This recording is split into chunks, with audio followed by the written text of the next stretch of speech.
take us through those big stories. Dr. Gerard Wansala, a researcher at African Leadership Institute. He's here with us. Charity Ahimsiwe Kalebu, a human rights activist, is already in the studios. Richard Baguma is also in the studios. He is a communication expert. Let's kick off the show with the introductions, and Dr. Gerard Wansala, speak to our viewers before we kick off the show. Good morning, my host Apollo. Good morning, our esteemed viewers. It's always a pleasure being with you this every Saturday. I'm also happy to be with my sister on my right hand, Charity. You're most welcome. Looking forward to 2 hours of engagement. Good. Thank you. Thank you so much, and Charity, it's a pleasure having you on the show again. Thank you very much, Apollo. A very good morning to all our viewers. Good morning to my colleagues in the studio. Of course, I never notice when the 2 hours go by because Richard and the Dr. Weri are very engaging. But it's also always exciting to sit with you, Apollo, here to think through major processes of this country. I don't know whether at the end of the day they compile these things to know the real impact. But eventually, one day when that is done, we will be exonerated. Amen. Richard Baguma Tinkasimire, speak to our viewers, and it is a pleasure having you on the show today. Okay, I will stand by the good mornings that my colleagues have already said. Like I always say, Apollo, God is great, God is powerful, God is very gracious. I must also thank you and the management of SALT for the very good chai this morning. They were telling me to keep away my cup. I'm going to remove it. People should know that I'm taking tea. Why am I hiding my cup? So, yeah, I mean, I'm taking my tea right now. I don't think anybody would be offended by that one. So I thank you very much and the management. Well, pleased to have you, gentlemen and the lady, on the show. But, of course, we welcome our audience and we welcome comments and observations as we take on the dialogue. Send your comments on 0701609906 on those topics we bring on the table today. It's been a joyful week. Congratulations to our fellow staff here, Susan Nantaba. She graduated from Cavendish University with a bachelor's in journalism and mass communications. Once again, we say congratulations on this upon this award. And gentlemen, many things happened. Quite like I said, the joyful week. We kicked off the week with good news from South Africa, Cape Town, where the She Cranes, the female national team, netball team, excelled and beating actually those big teams on the continent and beyond, and we emerged top on the African continent, 5th in the whole world. Oh my God, that was one of the biggest achievements. I think one word, because after the team triumphed at the World Cup, we received reports that even the head coach had spent 2 years without a salary. Quite amazing. Yeah, first of all, I congratulate the She Cranes. To me, I was not surprised because I know their potential. About 2 years back, they were in New Zealand for another World Cup, and I think we emerged in the semi-finals. I was only disappointed when they came back. They were given 60,000 shillings each after having a lunch in the State House. But we understand there are very big problems in the sports sector. And one of the biggest problems we have is the National Council for Sports. Yeah. It is a breeding ground for theft. I will not point out anyone, but what's happening is that I think the technocrats in this country who are running that institution are letting this country down. If you look at the sports budget by government towards sports has increased, but it does not translate into these institutions like boxing council. If you go to the boxing federation, there are problems. Yeah. You go to football, And there are Uganda problems. has the best boxers, I think. Yes, you go to there are problems everywhere, and people are not accountable. You know that the head of the Netball Federation has been in prison. Yeah, yeah. The former Sarah Chitio. Exactly.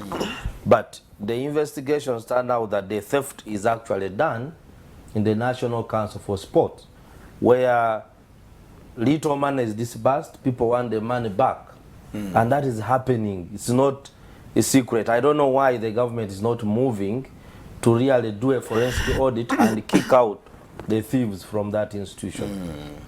Well, Charity, we seem not to care about talent, and talent is one sector that can actually develop a country, and we have potential. Ugandans have proved that they have potential in sports, but if you look at those who have excelled in sport, it seems to be accidental. I remember a story of how our runners, the athletes, went to compete, and they eventually found out that they didn't have jerseys, they didn't have shoes to run.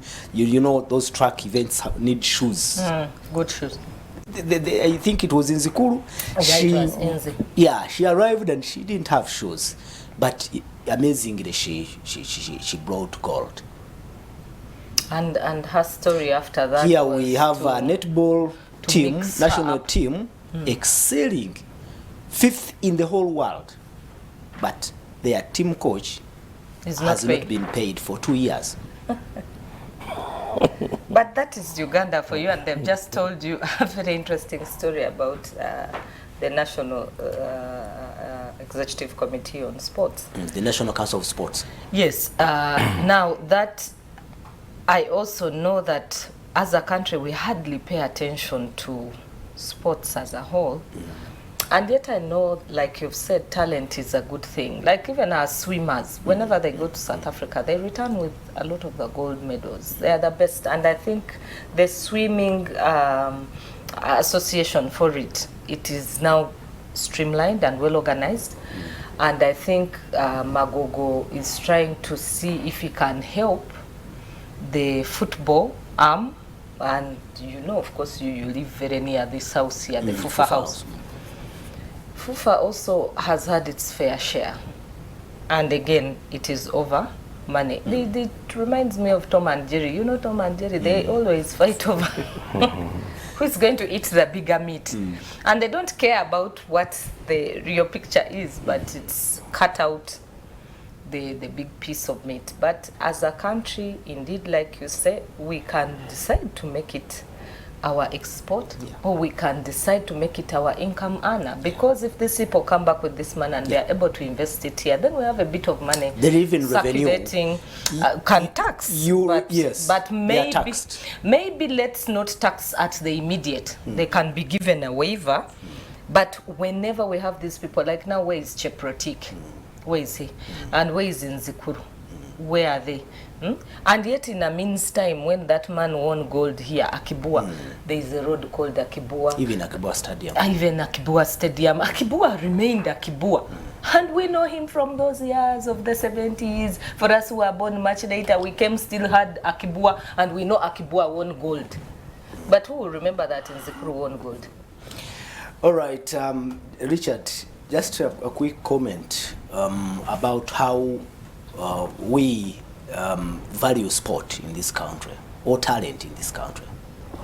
No, it's strange for me because I sincerely had hoped that with the First Lady becoming minister, the deeply entrenched and very consistent and very vicious mafia within the sports would at least be dealt with. Because you see, the guys within the sports leadership, and it's the same faces, it's the same names over the years, have developed a certain depth of viciousness and the untouchability, but also now looting is an understatement.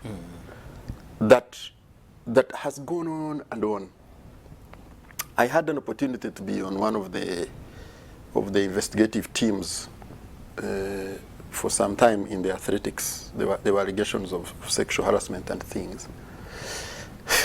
I don't know why, particularly, even after, you know, the president seemingly being happy about our wins, the huge PR, huge PR that they do for us, Yes. unpaid. At global level. At global level. I don't know why both the president and the first lady, directly in charge of this, have allowed this vicious, deeply entrenched mafia group to really, and whoever comes to talk, Wirike was talking about prison. The one for boxing has gone to prison, the one for, whoever comes to talk about them, they are so entrenched and so powerful that they take everyone to prison. Yeah. Now, To silence them. the coach for the cranes, for the she cranes, I am worried about him. Because their reaction is to criminalize you, down. and they are so entrenched in the system that they actually succeed. So I don't understand why both the president and the first lady, who is directly the sports minister, have allowed this to go on for decades. Sometimes, you know, you feel quite helpless. And that's such, you see, the she cranes, the rugby team, the swimming team, the athletics team, these groups, They have many disciplines. despite And basketball. basketball, yes, In which we can Despite excel. that, despite and all become- the neglect, the intimidation, the sexual harassment that we had, everything, they still do well. So imagine if we improved slightly Yes. their welfare. So for me, this is what is strange. I can't understand. And because for me, why really it is strange, it is that the president meets them and the first lady is the direct minister. For me, I can't, this defeats me completely. It defeats you, but it is really a big concern that a few months ago, if you think of Uganda Cranes football team hosting our games in Cameroon, and we also And Egypt. hosted our game in Rwanda. Yeah? And Egypt. We were playing away, but hosts in Rwanda, because we lack the infrastructure. We don't have the stadiums that can host all the games. One person, one gentleman, Mulindwa, built a stadium himself. He has a private stadium in just near here, Kampala.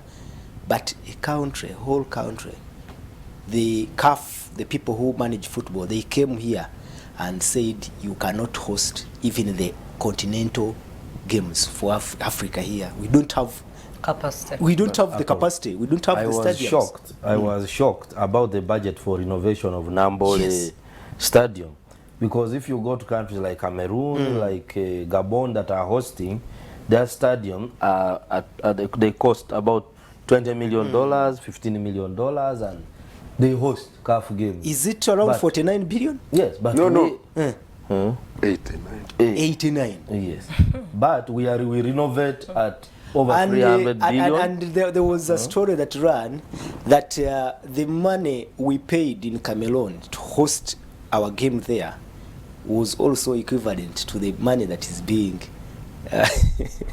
Yeah, that just can build a stadium. just, that can build just think construct a about stadium. transporting the whole team. and all the stuff Accommodate it to there. Egypt. We hosted one game in Egypt, and then you have to rent the hotels. You have to pay to hire the stadium and training facilities. Why can't that money be spent here? That is a big concern, and we leave it at that. But I think we should, if the talent we have in Uganda, the potential can be tapped and developed, we can be formidable, and actually people can. Two years back, I saw the Minister for Sports and the team rushing to go and launch the Mandela statue in Nambole. When it was still bleeding, they're not finished painting because they wanted to show that they are honoring Mandela. I said, why do you go and unveil something that is incomplete when the stadium itself is in shambles? There's nothing in the stadium, and then you go to unveil an incomplete statue.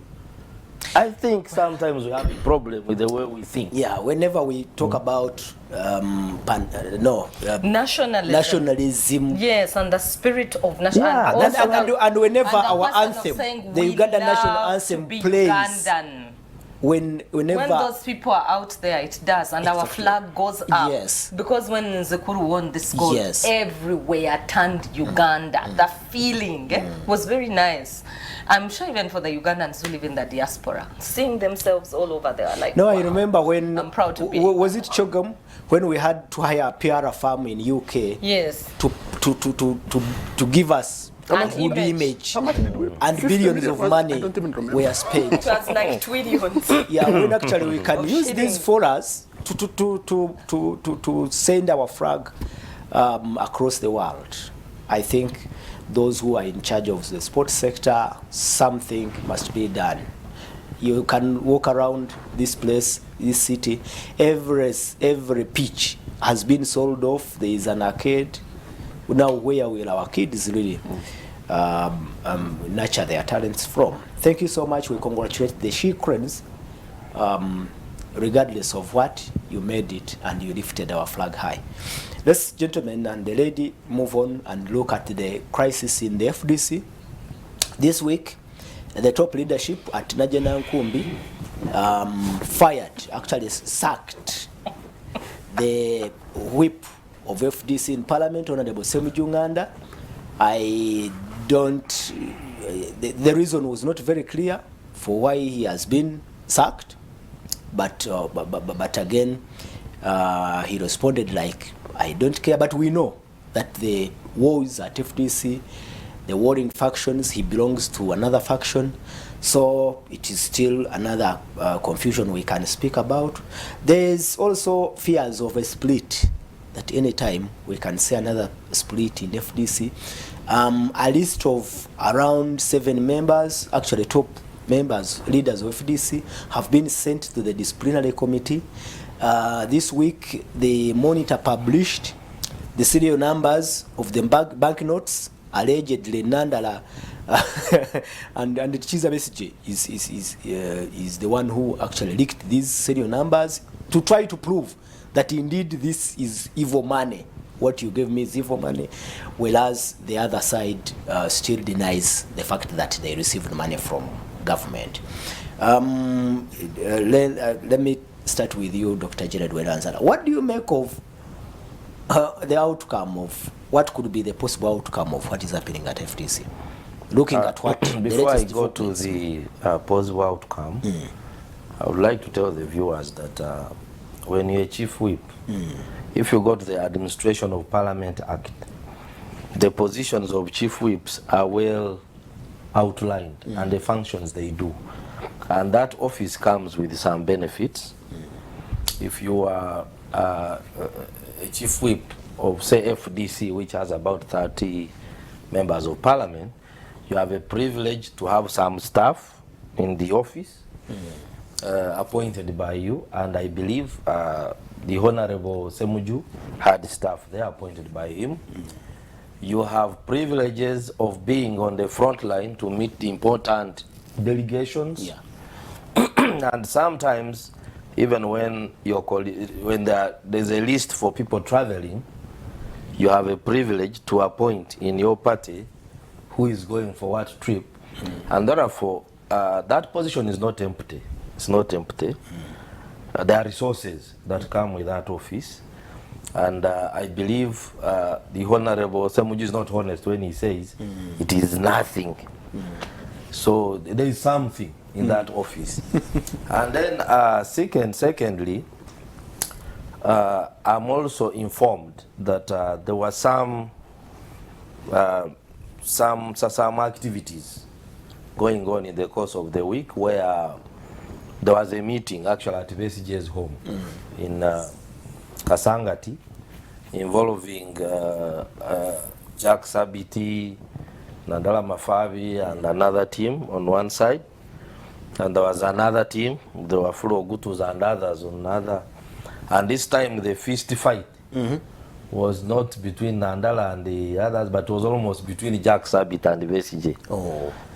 Jack Sabit is also a founder member, I think. He's a founder member, and he's one of those, I think, who are saying we should not wash our dirty linen in public. Coming to what the public calls evidence, we have all seen money in banks.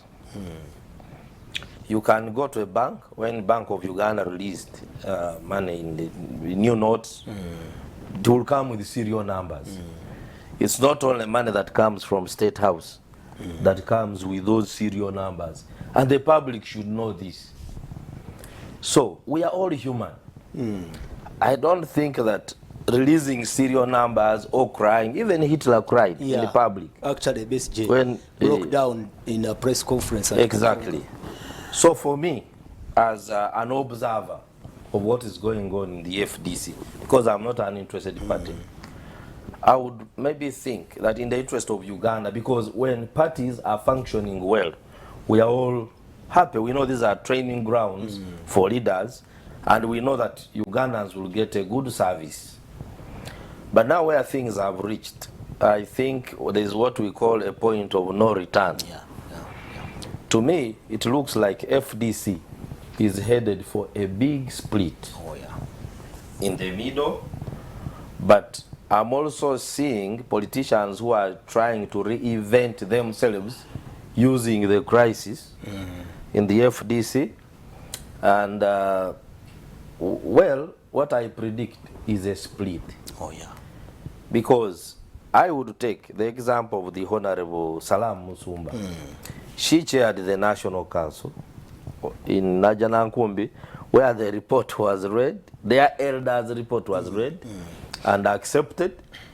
And then I saw her addressing the press, very happy after that meeting. But again, I have seen her on Nikatonga, again attacking the other side. So we are confused. Where is the consistency? Where is the consistency? So that tells you that possibly some politicians are looking out for an opportunity. I mean, using the current crisis to build their... With the due respect, because I have ever supported Dr. Kizza Besigye as a citizen of Uganda, and I've voted him. And I have seen them run their campaigns. I don't believe that every coin maybe that he spent, he declared it, its source. So I think I am seeing this without fear or favor as an opportunity for a politician to reinvent himself. In Dr. Kizza Besigye? Yes. Really? So because why? Why I'm saying this? Because he had already declared, I think it was a few months ago when he declared in 2012. In 2012, let me give you a background. Standing again. In 2012, Dr. Besigye told us that he's not going to contest in the elections of Uganda again. When it came to around 2016, we saw the opposition under TDA. I was out of the country, but I was following. Trying to coalesce around the former Prime Minister, Amama Mbabazi. And all of a sudden, a team led by Odongo Oto and Poa came and grabbed him. They took him to the campaign. And the campaign was well funded. If he was not prepared, where did the funds come from very quickly for him to run a very good campaign?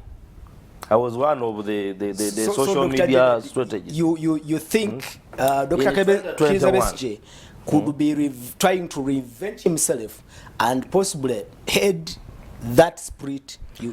I saw Dr. Besigye recently addressing Muslims. I think it was at the burial of Hussein Chanjo, where he said that I have come back and we need to do a final push. And we don't want Museveni beyond this year's independence. That is 10th October. He said we have been, celebrating independence all these years, and we celebrated. We are not independent, but this time, join me. We do a final push that we celebrate this independence when we are free. Okay. So what does that mean? That he is back on the stage. Really? And one of his strength is moving with FDC. So if you have a different opinion, then you'll clash. Charity, do you find some reason to believe that possibly Dr. Kizabes's purported evidence against the Najana Nkumbi leadership could be could have some personal interest, could be targeting what Gerard has insinuated? And Apple, 1 second before Charity comes in. If I believe that this is dirty money, do I take it to my business and mix it with good money for 3 months? Then I go and wash it, do business, then I bring it in January when I received it in October. That's also an allegation, by the way, Yeah, coming from Nandala's camp. No, but he took it. No, it's an Did he return allegation. it It's immediately? an allegation coming from Nandala's camp. Bessie just sticks by the fact that he kept that Exactly. money. I also in one think- point. So it's But an he allegation. talks about the loss of value I also due to think- conversion No. from a shilling to a dollar. Bessie Charity, talked about I also that. think Yes, but he insisted he didn't use that money in his business. Yeah. But Were you Nandala- there? Were you there? Exactly, and that's why I'm also saying, were you there to support I- Nandala? That, Dr. Gerard, that but the money I also was think- used. But it was converted from Uganda shillings to the dollar. How sure are you that it was not used? But I think also He should have kept the evidence as it was Then with the the que- serial numbers. Then the question Then you is, have a good then case. the question is, who converted it? Was it Besije? Because Nandala Yes, himself- because he had the Nandala responsibility. confessed that I called him and I asked him for the money.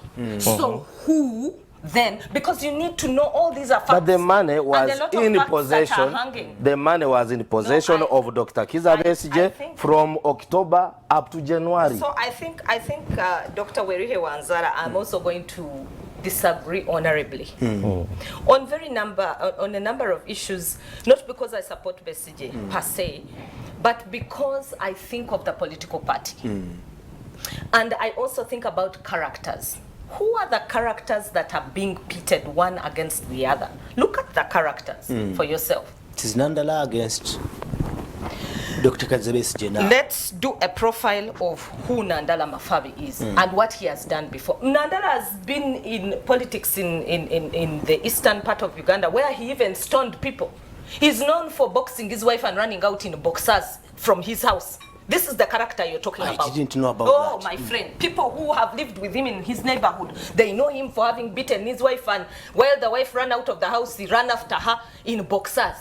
But that's a domestic issue. It's a domestic issue, but you see, for me to judge the character of a person, because I said let's look at the characters. For me to judge the character of a person, I start there. Okay. What kind of person are you? How much truth Do you ever live in tell? Dr. Besigye's I house? don't live in his house, and I don't know a lot about Dr. Besigye, apart from what I see in the public forum. And I don't know whether he's a good leader, an angry leader, like they have portrayed him, whether he's actually a difficult man to work with. And I am coming to Dr. Besigye and his story. I'm also coming there. But I am saying let's characterize people. Let us not just character assassinate a few and leave others.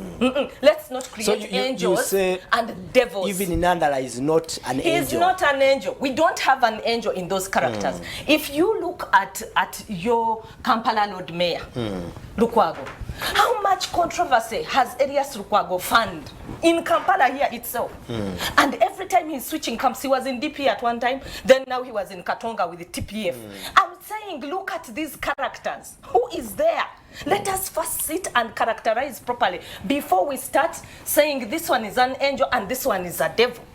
I didn't say that. So what, No. Let's You go didn't back. say that. I discussed but the- why the I am facts. bringing the fact of characterization is for us to understand the political dilemma in which we live as Uganda. Okay. Okay? We have politicians who are interested in personal gain. Wow. Okay? They are not interested in the citizenry Actually, Nandala, and in the principles Nandala that the Mafabi, citizenry... this week, Nandala Mafabi declared from a report I saw that he's going to run for president. Exactly. Which is also not a problem anyway. And you know, before this whole impasse started, it was that there was a secretary, there's a person who wanted to be a secretary general, and that person was Ibrahim Ssemujju Nganda. And it is still the media that reported. So is it true that Ssemujju is also looking to be secretary general?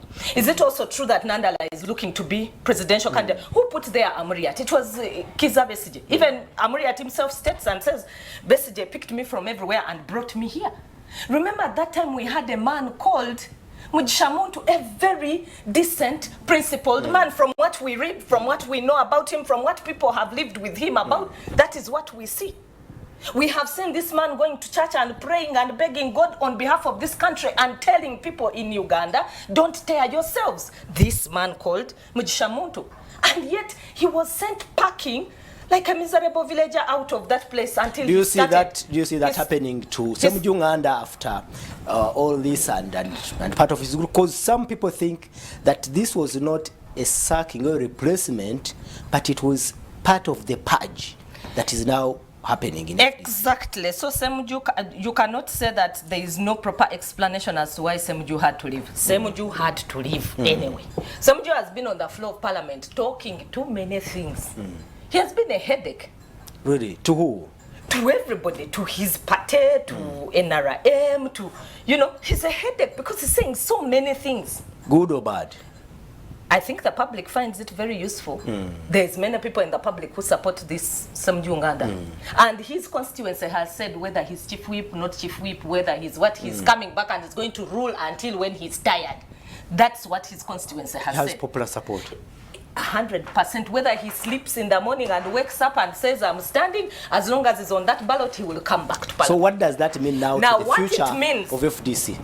It means that if you were a headache, of course, even us, NGOs, they closed our NGOs when we became a headache to government.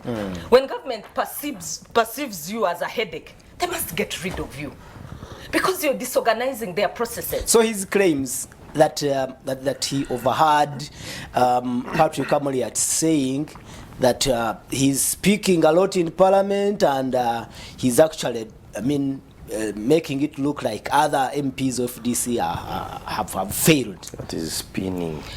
Yeah, but now I started by telling you that you see the grand picture of this whole thing in FDC. And for me, this is where the gist of the matter is.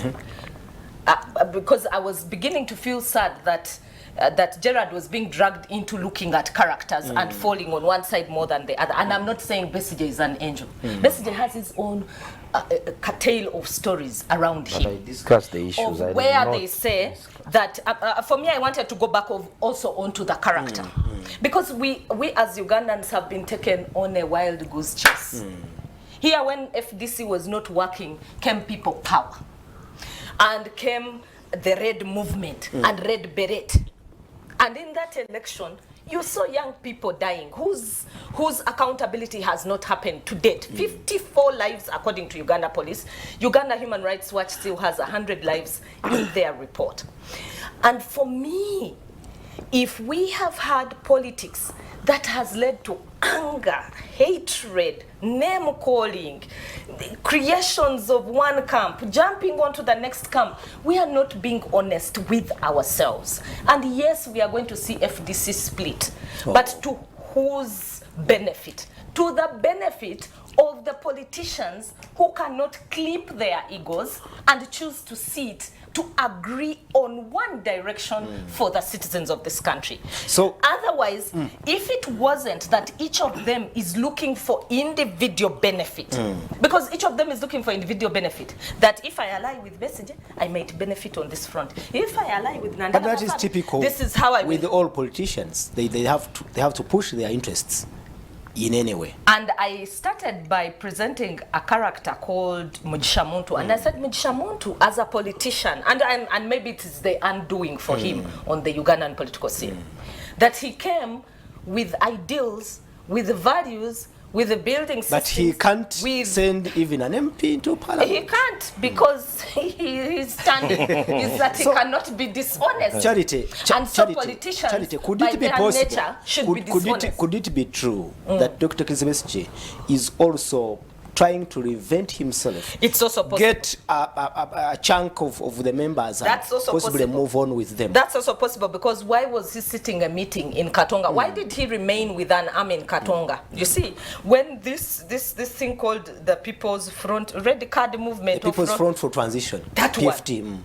PFT. When it started, he moved from here and he went to Kenya. Then when he reached Kenya, they told him, now you are lying very well. We saw him with pictures with Odinga. Then from pictures with Odinga, then after that, they came back that they had some little money. They were now going to make TPF a big thing. Everything you did which is wrong, we give you a red card. Where did the red cards go? And did it change anything? It didn't change anything. So now when TPF was not working, we begin to think, what else can we do? Which other vehicle do we come back with? This FDC is also being very elusive. It is out of our hands. It has gone there. But for me not to lose sight of just him reinventing himself, we saw what happened to DP. DP was split. Good and bad. Yes, and the good DP seems to be somewhere. The bad DP also seems to be somewhere. And they are still stranded within the different facets. We've seen people like Numbers, they're saying, I might come back from Noop, back to DP. Home is DP. We see our friend Elias Lukwago. He's sometimes DP, he's sometimes TPF. He said he has a life card membership of DP. So you see, a lifetime. So that's it. So when you're a citizen of this country, so you've seen how the DP has also been disorganized. You've seen how UPC has been disorganized. So which political party do you have? What is the multi-party dispensation you're talking about? So it's unfortunate what is happening in FDC. FDC has been one of the clean political parties. Yes, like Dr. Kizza Besigye is saying, they sacrificed. They have been in the trenches. They have paid the price. That man was pepper sprayed. Yes, well, let's say many bad things about him, but he has been locked up many times. He has been locked up even in Karamoja. He has suffered. So, Charity, to you, a split could be imminent. A split in the split is definitely going to happen. But when this split happens, and when we go into the constitutional review process, as Ugandans, can we sit down and learn to clip ourselves as us? Can we learn to remember the ordinary people on whose graves we seem to be dancing? Because it's not only Kizza Besigye who has been in prison. There are people who have been killed on his behalf. And those numbers have not been accounted for. He even lost his brother, actually. Yeah, he mentioned his brother. He also lost his brother. But there are also other people who are not his brother, who are not his relatives, but they used to support him, who died along the way from the time when he started in 2001. And maybe if he did an audit, he would find there are some lives there which need to be accounted for. So can we be honest as a people? Build political systems if we want to build them. If we can't run political parties, we go back to the movement. Thank you so much, Charity. And Richard, I saw Dr. Kizza Besigye shed a tear, reflecting on how far they have come, the comrades he has lost in the struggle. And then I see what is happening in Ajana Nkumbi, the sacking of Ibrahim Semujunganda. Is FDC heading for a split? First of all, Apollo, if you could kindly instruct the very tall guards in the studio to get my colleagues a drink. They have been quite heated. And the drink is very nice, like I said earlier. But don't scoop like the...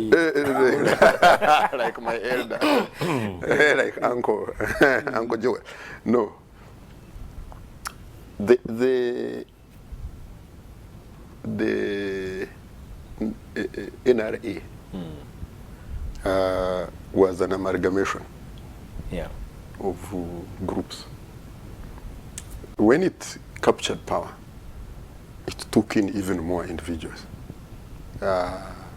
You probably will remember that the gurus of UPC, the gurus of DP, including the President General of DP then, they all came and went into the NRA's political wing. And then they started detaching. Now, the detachment of the NRA group that happened, I think, was with the one that tried to do reform from inside. And it was calling itself parliamentary something advocacy. Yeah, powerful. Powerful. Yeah, those attempts to do reform internally. And that is what brought FDC.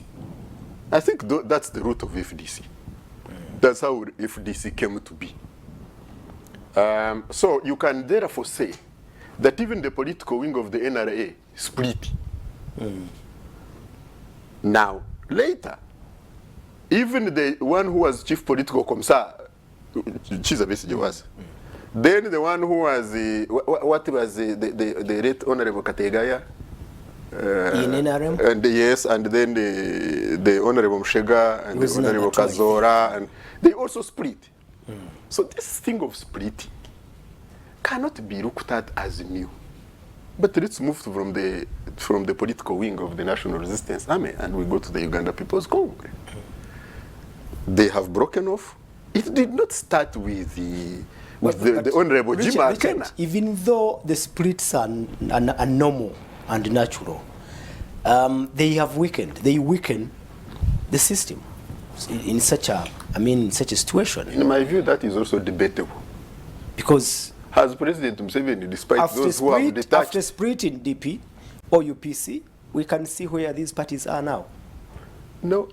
Where were they in the first instance? Even the emergence, the split of NT from FDC did not leave FDC alone. No, for intact. There is this, for me, that is not my assessment. My assessment is different. My assessment is that the weakening of any attempt at organizing politically has been suppressed, and suppressed very violently by President Museveni. So it is not that the groups are splitting. For me, the chief splitting engineer, the chief architect of splits is President Museveni. So I think it is unfair to blame the parties that they are splitting. When they are, you see, you get wood or stone and subject it to adequate pressure, it will split. Even when it is a rock. That, in my view, is what has been going on politically. So, even NUP will split. And the fissures already started. They are being talked about. As long as the pressure, the immense pressure that President Museveni exerts on anyone who is trying to politically So we organize, should not blame these people for I think we are unfairly. the infighting, sir. I think we are unfairly blaming them. Where does the current fighting come from? Two things. One, Dr. Chiza Besigye wants to remain relevant and on the table. I agree with Dr. Werike on that point. I even think that this one has been played up so that now you can justify you are moving away. I told my colleague Semujung Anda a couple of weeks ago when this started, I said this vehicle is grounded as far as you politically are concerned. Guys get a new vehicle. I said that is not new. In Kenya they get vehicles every election. They get a new vehicle. Guys, get a new vehicle, get a new convoy and drive on. You have a destination. Drive on. President Museveni does that all the time. He was UPC, he was DP. Yeah, but he refused it. He was for NASA. He stood. He was UPM. He was NRM. He was NRMO. He stood up against the split. He was the individual merit. I think the 2016 debacle. I mean, when Amambaba stood up, I think NRM was headed for a split, but he stood against it, and he doesn't allow a split in his party NRM. Doesn't he? Oh, he actually engineers a split. He's the one who generated the term Tobejeko. That is. Didn't he campaign for Tobejeko? But that was before even. Yes, but we moved into multi-party. So who is the Kwejako? What do you mean? Isn't it the research from them? Isn't that a split? So if somebody champions a split himself, how can you say he stands against split? So for me, Apollo, one is as long as the political extreme and intense political pressure is exerted on anyone trying to politically organize, they will split.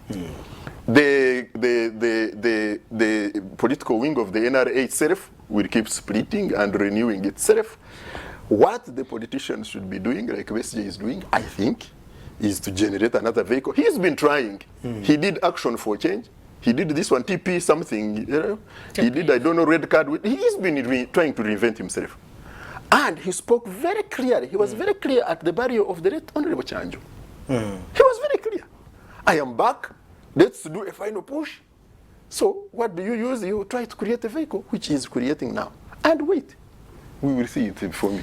All right, thank you so much, our viewers. This is The Dialogue. My name is Simapolo. You can send in your comments and observations from what we have discussed, especially these political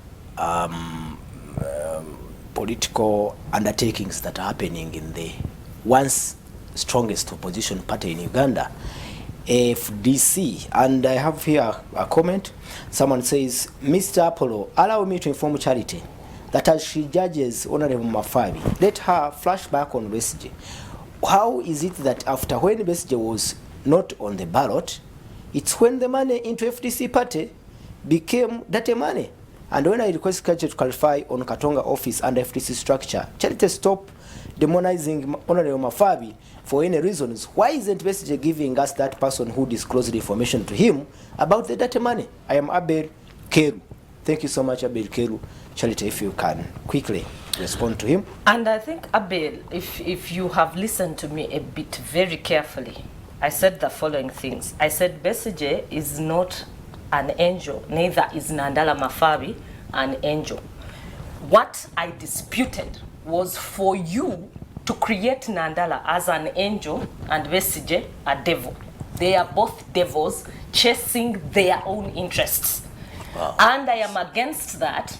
I prefer chasing the interests of the ordinary citizens. Charity, isn't it unfair to judge them, these top leaders, that they are chasing their personal interests? Yeah, they are both chasing their personal interests, because why can't they sit down on a table and agree? They have agreed before.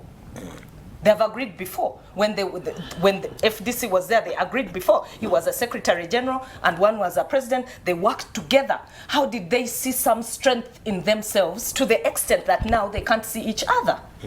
You know, it's like a marriage splitting.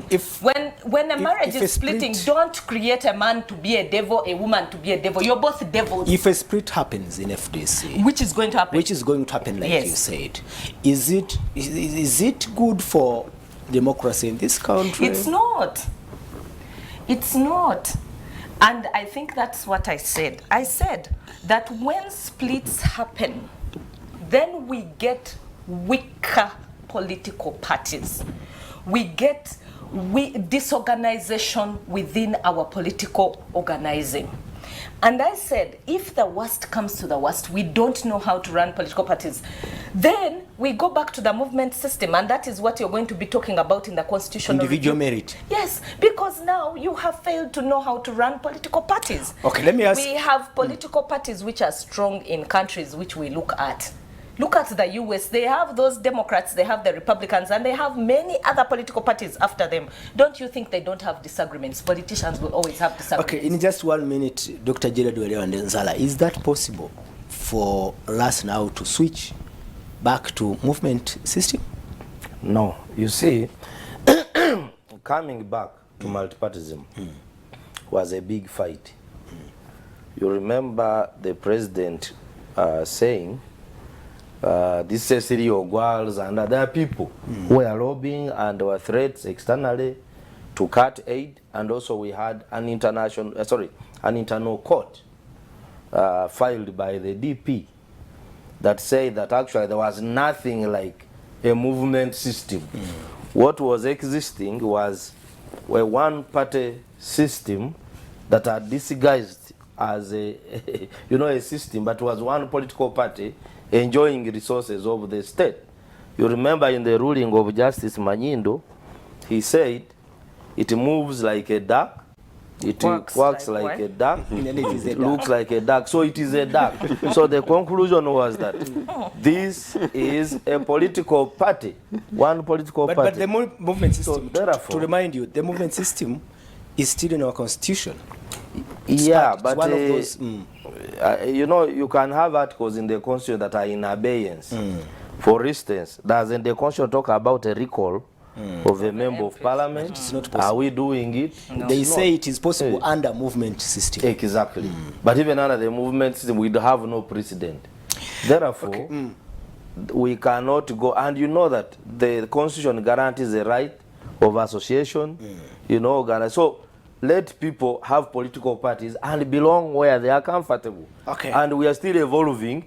More political parties will be formed, more groups will organize themselves, and I see, as I conclude, Dr. Besigye is creating a vehicle with some people from NUP, some people from DP, especially the parliamentary group of DP, which is not answerable to Mao, and you are going to see another vehicle. Okay, that's it. It is the But will dialogue. it be a strong vehicle or a weak vehicle? It will be stronger than Najana Nkum. That's a fact. We will go for a break, gentlemen and lady. Let's go for a break, but keep those messages coming in. When we return, we'll look at those messages and introduce our final topic for discussion this morning, which is the decision that was taken by the World Bank Group to suspend public financing for Uganda because we enacted the anti-homosexuality law. Let's go for a break and return. This is the dialogue.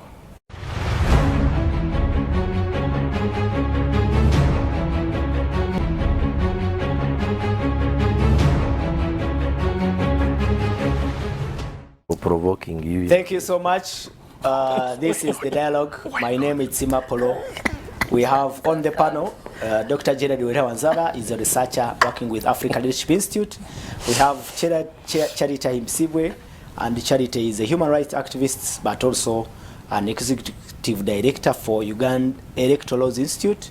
We have Richard Baguma Tinkasimire, a communication expert looking at the political undertakings happening in this country, especially in the Opposition Forum for Democratic Change FDC, and of course contemplating on whether the party is headed for a split and what it could mean if again FDC suffers another split after that 2019 formation of the Alliance for National Transformation, which actually in some people's perception weakened FDC. Let's look at your comments. Apollo, how would we have known that Secretary Generals ran out in the night with boxers on? Because Charity Before has- they became Secretary Generals, at that time he was not yet a Secretary General. You need a cartoon by Spire here. Okay, let's quickly look at the comments here. And it's an information I've been sent. Okay, Mr. Apollo, I'm happy with Charity's response, but I also want to inform Charity that with multi-party dispensation, splits and formation of new vehicles is okay. For example, the economic freedom fighters led by Honorable Malema, that is in South Africa, was part of the ANC. And also in America, that Charity is talking about right now, there is a division in the Republican Party between Ron DeSantis, governor of Florida, and Donald Trump. So it is okay, but my issue on the cause of the split, okay, thank you so much, Akampumuza, of course, who sent in the message. We will also look at a message from Apollo. Thanks for the show. I agree with Charity entirely. Those guys are looking for their own take, just like Lubongoya and Bobby Wine. We are also at the verge of splitting at Kamocha. He is a member of the NUP, and he is the NUP secretary, the other sprinter of NUP. He's the NUP secretary general, Simbwa Omulangira. Simbwa, thank you so much. Okay, I will quickly shift to our second topic for discussion. Let's wait and see what happens in FDC. But the World Bank Group this week issued a statement, of course, announcing that they are going to suspend public financing for Uganda, looking at the Anti-Homosexuality Act, actually a law that we passed in May. They say the law contradicts the vision and values of the World Bank Group. World Bank Group has been supporting Uganda in many sectors, especially the sector of health, the sector of infrastructure, roads, especially in local governments and many other projects. But now they said from a review that they made, the anti-homosexuality law is discriminatory and it does not actually augur with their values. What does that mean with our economy that has been struggling to shed off the effects of COVID-19? It is the panelists now to tell us what they think. Dr. Jeremy Wansara, take your first shot. You know, this topic you have brought is a very difficult topic. But I will attempt to discuss it. One, from looking at our budget, our national budget. As you recall, we rolled out a budget of 52.7 trillion for 2023-2024. And out of that, it was projected that the tax and non-tax revenue of government is about 24 trillion. So meaning that over 50% has to be financed from elsewhere. This includes donations, grants, and then loans. Yeah. And I understand the nature of the World Bank. The nature of the World Bank is that it is a development bank with membership, and Uganda is a member of the World Bank.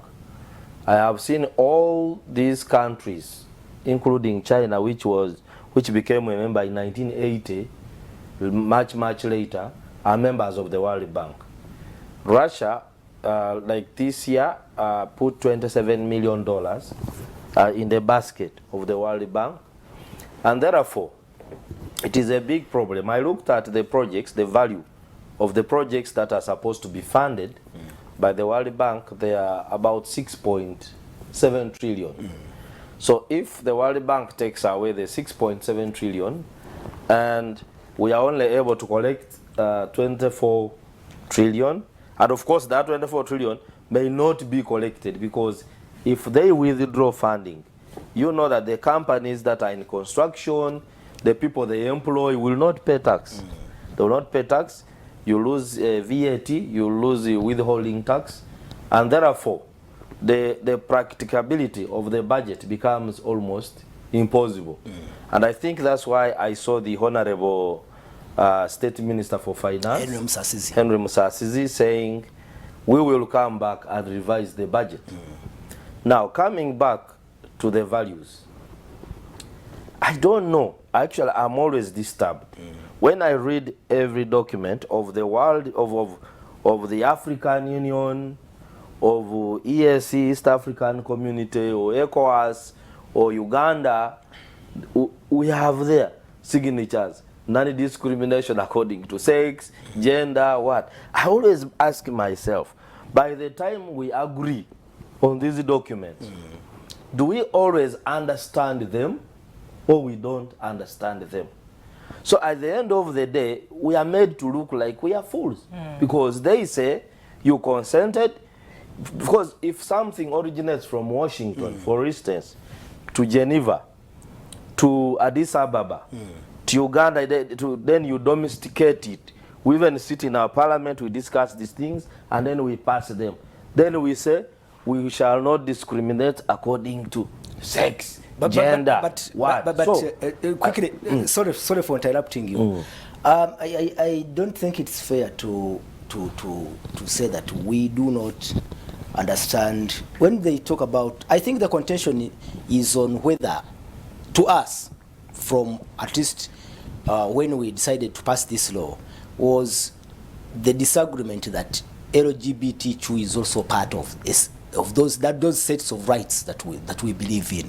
That's where it is. But if the document has comes out like you should not discriminate against sex, for us, sex. Because usually I see these days they put so gender, then sex. If they put their LGBT, because gender, you understand. No, I'm saying they are not even that document won't be clear. If they make it clear that before you signed this document, No, LGBTQ, I think we couldn't. No, but we have participated in these things.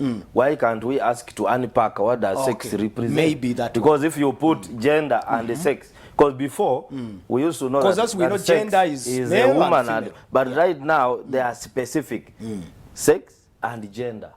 Okay, meaning they are two different things, and so you have to unpack them. Okay. Now, at the end of the day, we are put in a very difficult situation. But before I end on this note, I am so much sympathetic to President Museveni because I believe I saw his body language, the way he talks. I think he was very, very uncomfortable with the speed at which this law was brought. And at the end of the day, this is a popular law, a bill in the country. Actually, if we had done an opinion poll on that legislation, maybe Ugandans would have voted 99%. And therefore, maybe in our also, in our politics, we need to introduce that. Like you see in the Capitol Hill, people want to see how popular is the bill with the public. We know that this law is very popular, and the president had to sign it. The MPs and the public really loved it. But now, these consequences, because I saw the Honorable Chiriowa and the Deputy Attorney General, especially the Deputy Attorney General when he was humiliated on the floor of Parliament and made to apologize for his legal advice to the president. I think they knew what was coming. Exactly. But I also believe that everyone, even President Museveni, was aware of the consequences. Yes, and I want to assure the public that Uganda does not have the capacity to maintain economic stability, okay, without donations. That one, I can assure you, Really? it will sink the economy.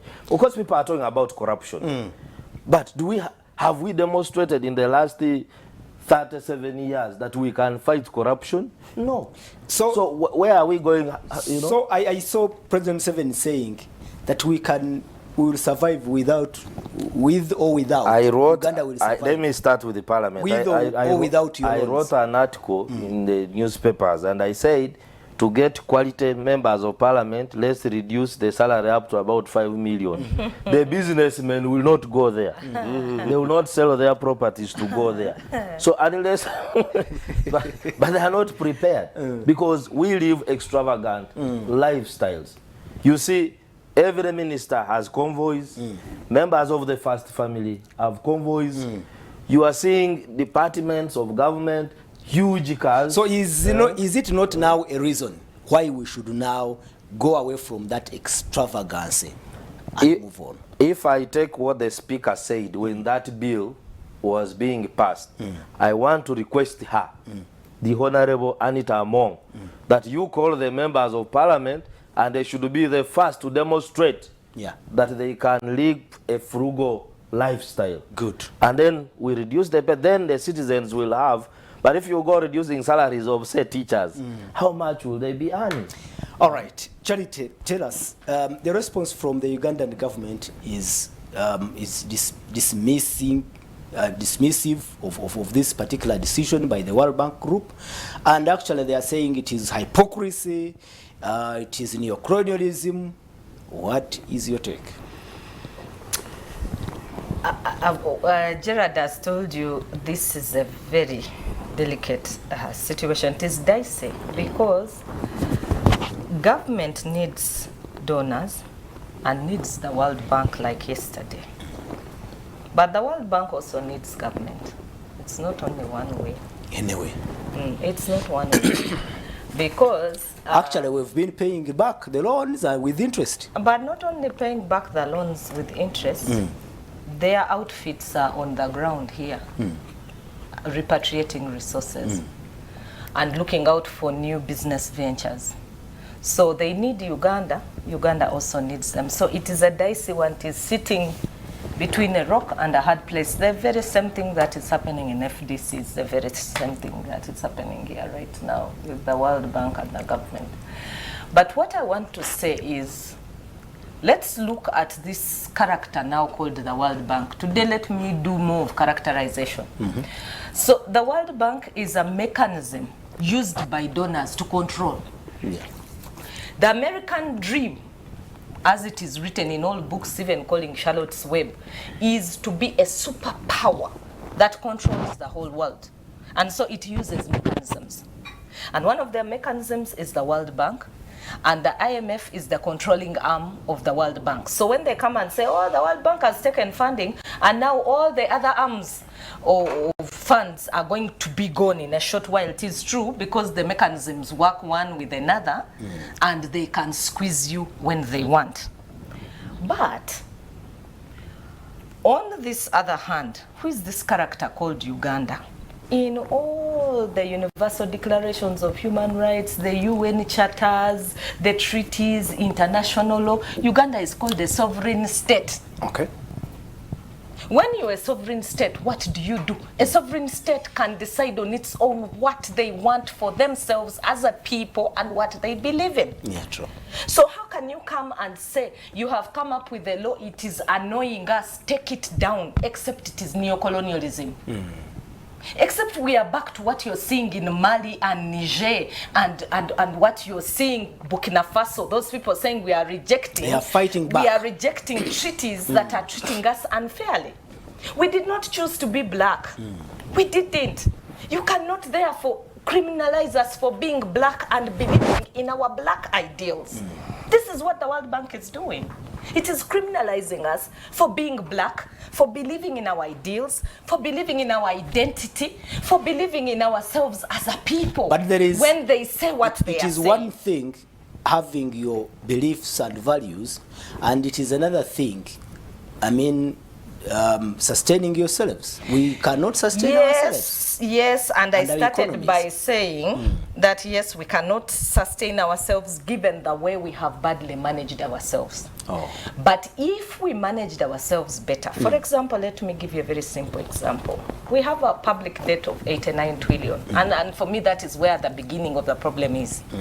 And so we cannot as a country say we don't need the World Bank. We actually need them badly. Because we have a huge debt, which is affecting our economy. But supposing we had a huge tax base, and by the way, still it's the donors who disorganized us somewhere when they brought the structured adjustment programs. For them, they're very clever. Once they see you're beginning to go on a very good path, they come and disorganize it. Because I told you the American dream is we must be super. Never at any one time do we go less than superpower. That is their dream. Now, for us, we must fit in that dream. If we at any one time depart from that dream, we will be driven back to that dream. And that is it. But this is one of the tools that they are using. Unfortunately, it is a tool that also touches on the lives of ordinary people. It touches on the lives of the supremacy of people. So there should be a balance. And that's why the president said we are now going to have conversations with the World Bank to get them to understand where we are coming from, but the World Bank also to get the government to understand this is how you have to balance the boat for us. We didn't need that whole law the way it came. But that is the way it came because I think government had studied a number of things. And I think the president said he read that bill word for word. And for him, it is about protecting the children of Uganda. And if you look at our law. He even stopped parliament. If you look. He's asked time for parliament before they passed it to review. They reviewed it, you remember, before he assented. He even had a review and in that law before it was assented. So that is why I'm saying he well knew the consequences and even the whole content in that bill. But the way it has been portrayed internationally is not fair. And I think we need an international mechanism to portray Uganda better. Because what has happened now internationally, we are looked at as Batuju. No, but it's not us alone. I think Ghana also, there are many other even countries. Kenya, there are many other also, countries, but we've really suffered bad press. Go to New York Times, read what is being written about Uganda. Go BBC News, read what is being written. Can't that be propaganda that fits in your submission? You go to the US that everyone website. must follow the American trend that line of the American dream. Exactly. So for me, what I think should work for all of us, and I was telling you how we could have survived if this was going to be, we needed to have had a good economy with more business people supported, very many SMEs, more people in the money economy, and therefore a bigger tax base. But now what has happened is they're taxing few people who already have so many taxes. They are overwhelmed. Many businesses have collapsed. Yes, many businesses have collapsed. People feel like they are squeezed. The economy is so bad. So now at this point, if government does not take the support, then we will sink further. So it is as if we are at crossroads. Yes, but how will we manage it? How do you think we'll manage it? And now that is when we need to swallow a bit of our pride. So the president is saying is oil. We need to swallow a bit of our pride. Our oil is 2 We years. need to swallow a bit 2 of our years to pride, go back onto the drawing board, get ourselves into a good diplomatic journey, pull some funds to rescue us, but now knowing that we have learned lessons. We've learned lessons that we need more people doing more business. We need more people to tax. We need better accountability mechanisms. We need to fight this corruption and really commit to fighting it. Those are the lessons we should have picked, and we begin to implement those lessons. Thank you. That in 5 years, if we decide to go back again and they pull away their funding, we will have a standing. Tanzania has ever suffered sanctions. Zimbabwe has suffered sanctions and they survived. Cuba has been sanctioned terribly, but they're still there. So we have both pictures to look at and choose as a country. Thank you so much. And somebody told me yesterday, an expert I interviewed, he said, if we can only fight corruption, because from the IGG's report, 80 trillion. almost 10 trillion is lost annually in corruption. Yes. And World Bank support has been 6.7 trillion. Yes. That even if we fight corruption alone to some level, we can overcome this anyway. But let's not forget that there is USAID, there is USAID, UK aid. Possibly there are others who will follow after this decision by World Bank. So we don't know. Richard, the response from Uganda is that with or without your loans, Uganda will survive. What is your take? No, that's true. And I would say from Charity's conclusion, there are some countries which have been sanctioned very severely for many years, in Asia, in Africa, in Latin America, that have survived. However, there is pain. We also have to know. To endure. So there is going to be pain to endure. Now, usually the ones who feel the pain are not the people who are in governance. The people in governance retain quite a bit of their privileges, even when a nation is under sanction. Yeah, they still retain a lot of their privileges and the people around them. So yes, it is many of us, the people who may be connecting the dots, that will feel much more pain. So yes, but isn't it also good that if people at the grassroots feel the pain, they will now rise and demand for a some change in the handling of issues at the leadership level? Yeah, but you see, if you take Zimbabwe or Syria or Cuba or whatever, we have not seen those risings. So it's not a guarantee that that will happen also. No. You may instead harvest the thieves. Yeah. And so that's a problem. But also, this values thing needs also. You see, we also have to accept that it is because of our weakness. We are weak and we are poor. There are many countries which have probably even more harsh laws, both religious, but also their books against homosexuality. The World Bank doesn't go roading it over them. No. Like the Arab world. Oh yeah, doesn't go roading it over them. For them, homosexuality is penalized with death. So how come we are the ones? So we also have to accept that our weakness, our poverty, plays into this. And this is just doesn't happen to countries. It also happens to individuals. it's likely when you are in a group and something disappears, they are likely to look at the poorer guy in the group who's supposed to be more likely the thief. Yeah, so I think they are also playing with us because of that. But the other thing that we are not talking about is bad governance, because why is corruption happening? Corruption is happening because of bad governance. So they also take advantage of our other weakness. Yes. That we govern ourselves badly. Yeah. And we have been governing ourselves badly for so long. That is why neo-colonialism can endure. We contribute so much to this. So we get undermined, but you see, because we are very weak. We are rotten in our trunks and roots because of our governance. So so there will be pain and some instability, like Werike said.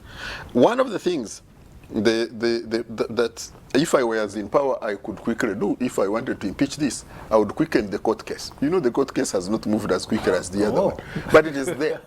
So to strike down some of the sections. Anti-homosexuality. No, I wouldn't strike down the whole law. It will come back to parliament. It will motivate the parliamentarians to bring it back. What Ugandans actually now realize that this is a well-orchestrated process to shoot down the popular law. But what is not well orchestrated? What would they do? Some sections will be struck down, then you go back to the World Bank and you say, oh, where the stinging sections are out. That's the one. The second one. Did you say that the court has been slow to move? In this case, it has. Where has it? Have you seen it? Now you can see it reviving to move quickly. That's one of that could be one of the solutions. The other one, though, is now to go back to Parliament and tell them adjust this budget. Yeah. I have no choice. Here we are. Adjust the budget. Let the people of this country feel pain, because they are the ones who are supporting this against the other. Now, so the problem really is that we fail to enforce or stand by our values because we're poor and we are vulnerable. We are very vulnerable, but we also govern ourselves very badly. Now, we are going to get money, of course, to do these things, but it's going to be expensive money. Oh, yeah, elsewhere. Yeah, we'll get money elsewhere. Because government is also banking on the fact that we have other sources. Yes, but it's going to be more expensive. Yeah, it becomes more expensive. So our burden, Dr. Werike, I think, talked about the national burden, the national debt burden, will definitely deepen. So yeah, there will be some pain. We could do one, take our stand and behave well, behave better, or we go and play politics, defeat the law, and we go back to World Bank. What would be the best option in the interest of our country? Because, and I think it is possible that we can stand our ground, set our values straight, stand by our values, and then change some few things, adjust our way of living, this lavish that we can see in every sector. We cut here and cut there, curb corruption to some extent, and then move on. Yeah, but we need Isn't it the play. Isn't it the time now for Uganda and some of the African countries to take their own path? Yes. If you see, it is the leaderships will not do that. They don't like discomfort. Yeah, no, they like to keep enjoying this profligate lifestyle. Yeah. But if the African leadership stood by, this could be a point around which to rally. If they stood together, by the way, the World Bank would come back because it is a bank. They also need us. Yes, because it's a bank. It wants to get business, but it is because we don't stand together and we govern ourselves poorly. Thank you so much, and let me look at the comments that are coming in. Comrade Lugarama is watching, and he has and let's give him this chance. Let's read all his comments here. World Bank was established in 1944 and became operational in 1946 with the main objective of reconstructing Europe and Japan, which had badly been damaged in the Second World War. The atomic bomb on Hiroshima and Nagasaki are very vivid examples to us, and hence, by intent, this was not Africa's bank, Abanitio. Ab initio. Ab initio, okay. I think it is a spelling.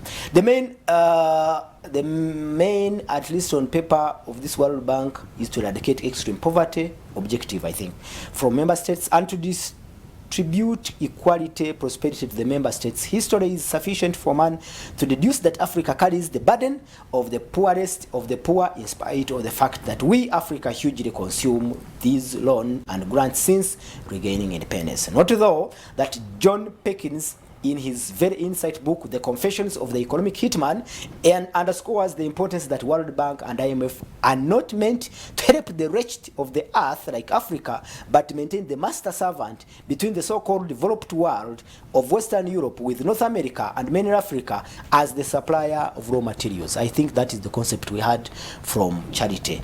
The LGBT or shortly homosexuality bill passed into law is just about 2 months ago. The area one of Right Honorable Bartola Kadaga having been shot down in the court by Fox and Mwenda case on account of quorum. They claim that such a homosexuality is a right and fundamental at which the World Bank must protect is ridiculous and repugnant with common sense, to say the least. Thank you so much, Comrade Rugarama. He is the chairman of the Pan-African Movement, and thank you so much for this. Yeah, because see, with this human rights thing, if they were moving very quickly on human rights, some of the things that have happened previously here and elsewhere, the suspension of support would have come faster. Okay, we'll come to that. According to how I am saying, we are to feel it, but let them not start from reducing teachers' let them not start from reducing teachers' salaries. Let it be from the top to bottom. Yaini Mitoma, thank you so much. He's worried he could be a teacher and fearful that the restructuring and adjustment of the budget may quickly affect his profession. And let me look at okay, as we move on, I think we still have some good time. Let's look at what Charity, let me start with you. Look at what Richard talked about. Really, and it is a comment I think that was raised by the NUP president this week, Robert Chagulanyi. If it was a matter of rights, does LGBT rights come on top? For that have been violated for you in Uganda here? No. Start from there. I think if it is a matter of rights, like Richard is saying, then it wouldn't be LGBTQ. But also, I think that there's been a lot of wrong publicity around what has happened with LGBTQ community in Uganda, which I think should change. There should be a better perspective on what is happening, because there's so many human rights violations that have happened. We have torture. It still stands high up there. It has been documented. The Attorney General was even called in the universal peer review mechanism, where he presented a paper and denied that government actually does not carry out torture. But NUP had presented a report and put it out there. And these Americans knew about it, and even on their website, the statement that they put out last night, amongst the things that they put out, they said one of the reasons why the World Bank is being supported to take the journey it's taking is because Uganda lacks the rule of law. It holds bad elections, and then they also said there is human rights violations. Those were part of the reasons. So they've picked all the old things and lumped them back, and then in addition to that, passed a draconian law that does not respect the rights of minorities. So you can see that they are also recognizing that it's not just this one problem. There's a string of many other issues. Did they mention it in their statement? No. It is on the website of No, I'm saying that Uganda have been violating many rights. Yes. We are on the coming. website of the United States. It's there.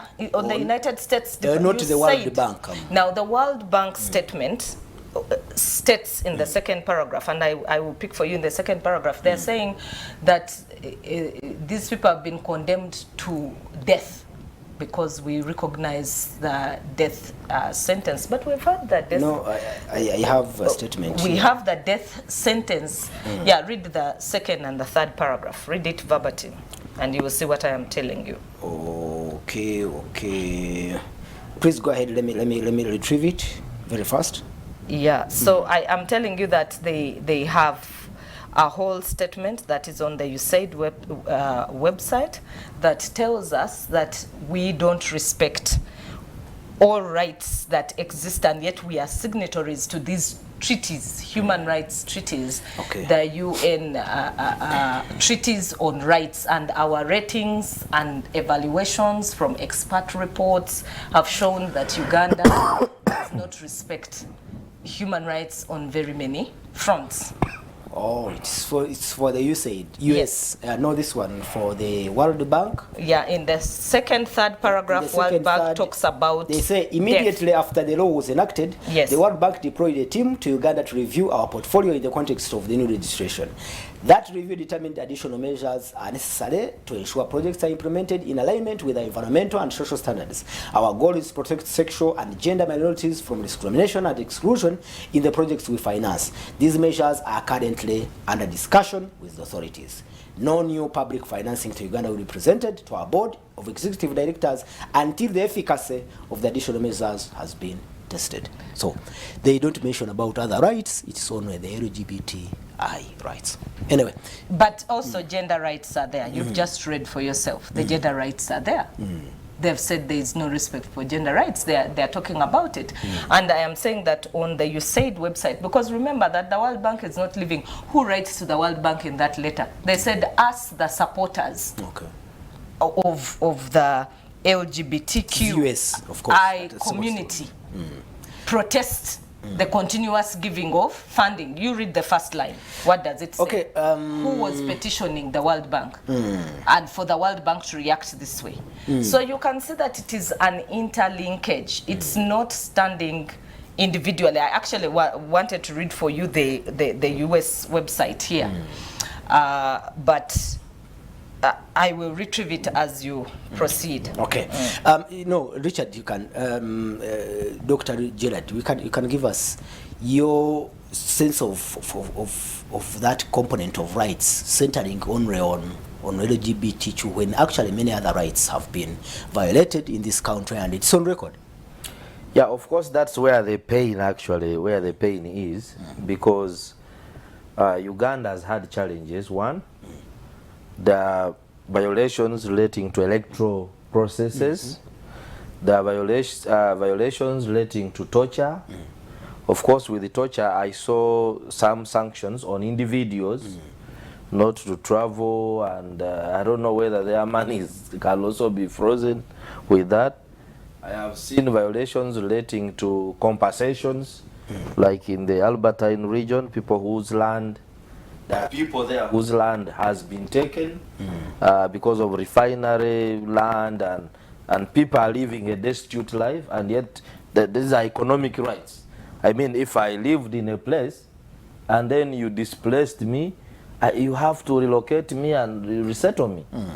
But we have seen those happening, and I think the voice has not been as loud as we see on this particular, and that's why I challenge this country for them to be seen, to be serious. Let them also address other issues. Exactly. And maybe the last one relates to the way the president communicates to us nowadays. Dear citizens and the Bazukuru, as if Bazukuru are not citizens. We are all citizens. Now, he organizes a special group.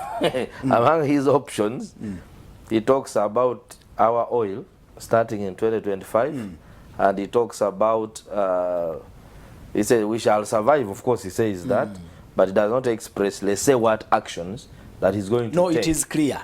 He said we will look elsewhere.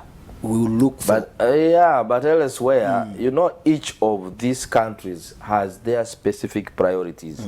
China may give you a loan on the same interest as the World Bank, but they will come with the people to come and work here.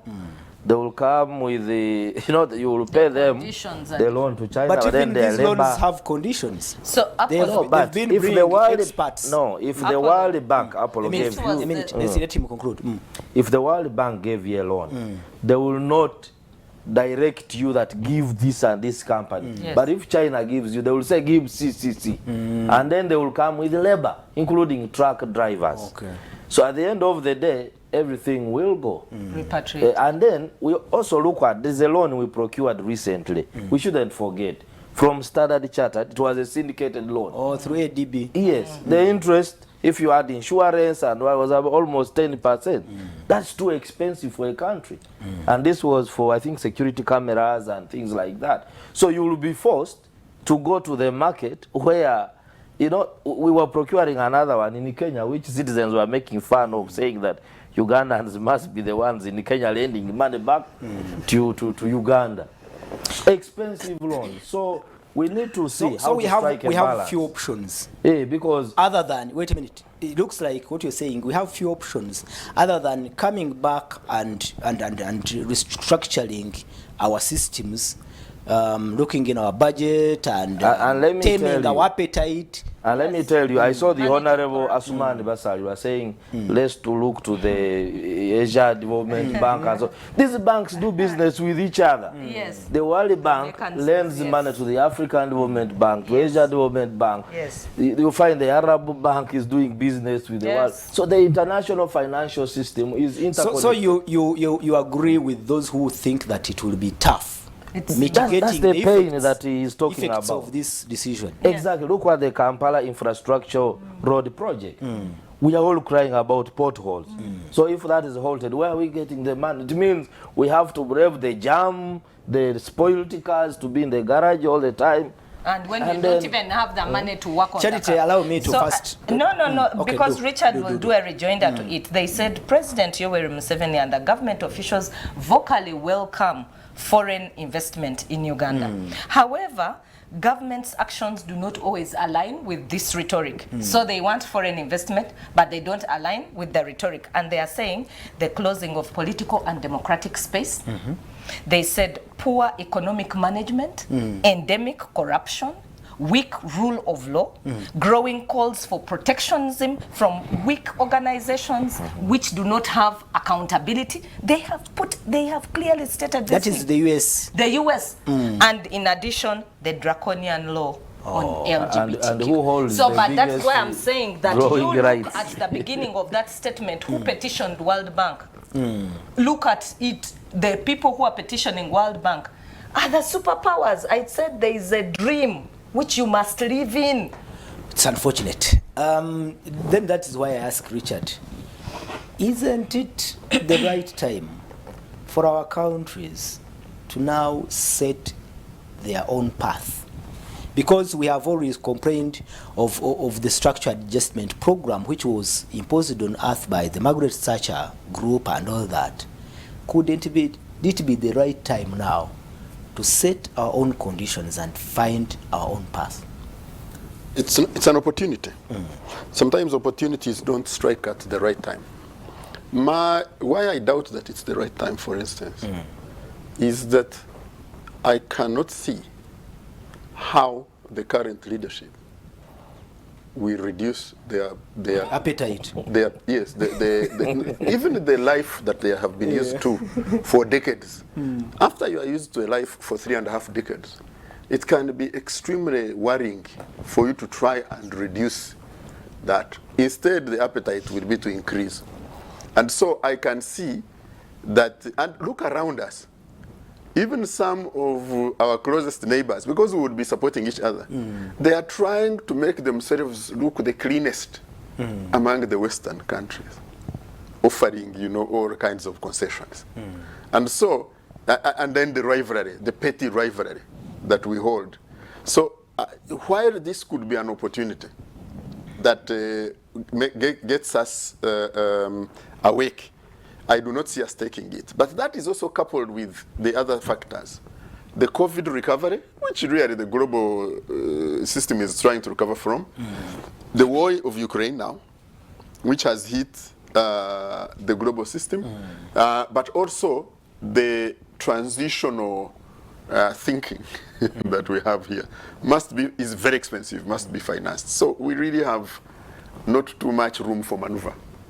Is it the only important right that should be, fronted by the World Bank, the LGBT issue?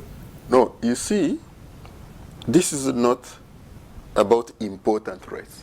No. This is about social hegemony. Social hegemony. Yeah. It is, I must be on top of you.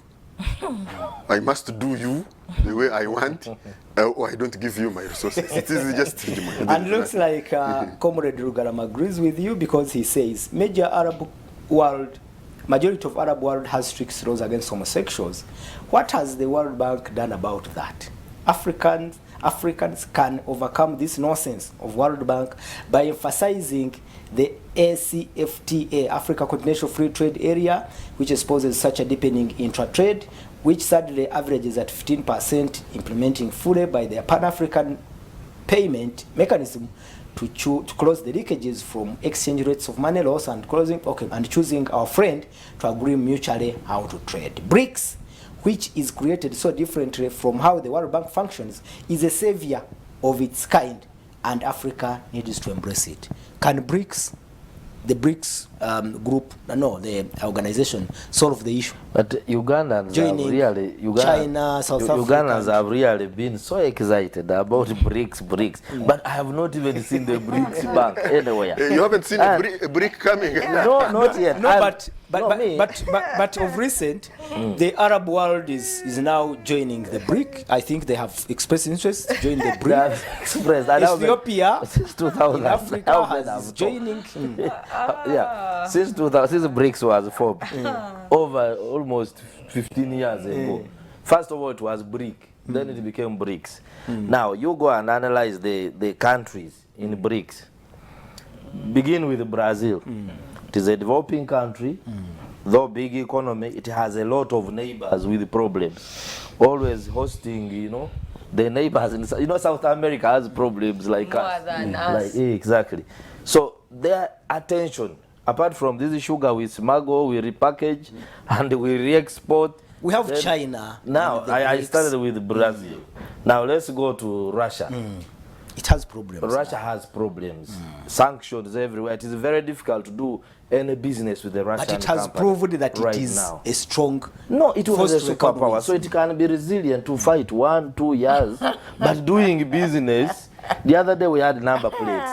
They are running. They want to make number plates in Poland. They are stopped. They have. So you think, and Ugandans are happy. So you think the BRICS is not a solution? No, South Africa has problems. It is in negative growth. Huge problem. India is interested in pushing its people move out strategy. Yes, you can have some Indians come, lend money here, do business, and then help their people hope. But and the Arab world is there. They all want to join the BRICS.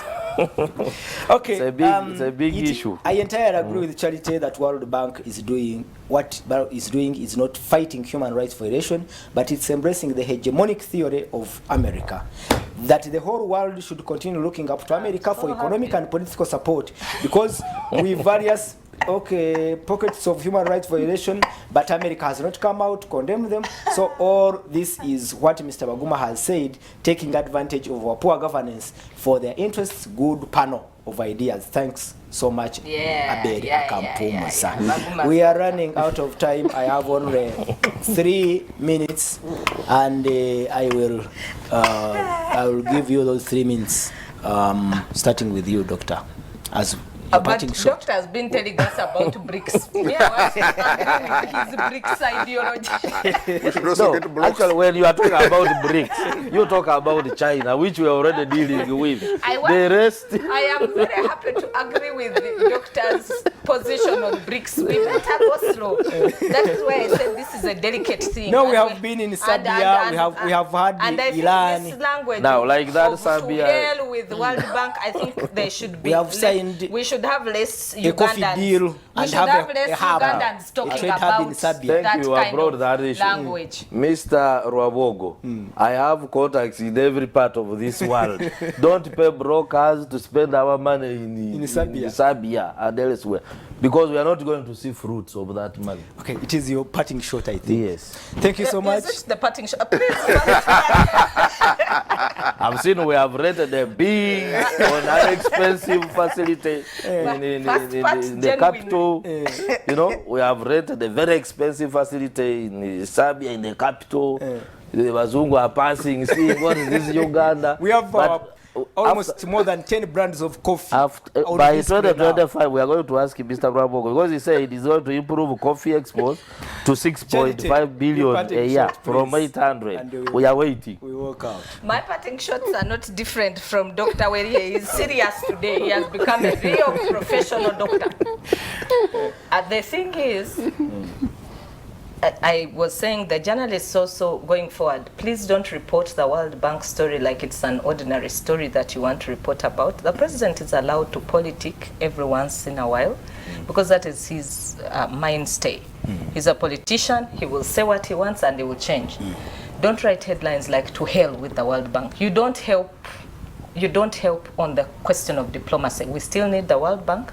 The same way you... No, it's on record. The head of World Bank in Uganda met the president especially immediately after issuing this statement. Yes, so we need the World Bank. The World Bank needs us. So as the media fraternity who understand this relation, let's put out a more balanced story. Good. That's my parting shot. Thank you so much, Richard. Today is the 12th of August.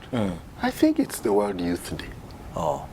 Yeah, I think the youth are such an important group that we should also create some space for them. So I would like to congratulate all of them youth in Uganda. I would like to make a plea to them that they must take interest in the issues that we are talking about because they have longer to enjoy the pain.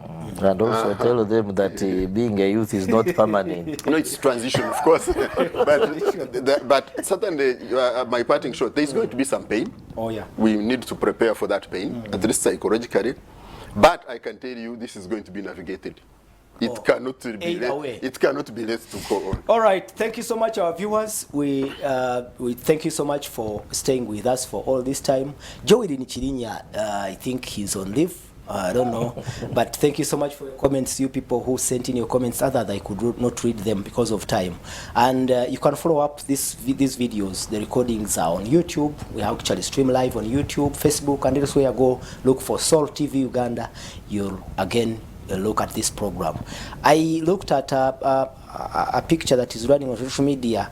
A woman, a wife, I suppose, is doing a handover of a remote to a man just because Premier League is starting this season. So, an official handover of the remote. And I know Dr. Jeda Dwedewanzala is looking forward for that beautiful game. The Premier League starts. Let's wish you well and catch us again on Saturday, the dialogue at 10. Be there. A good week ahead. Thank you so much and bye-bye.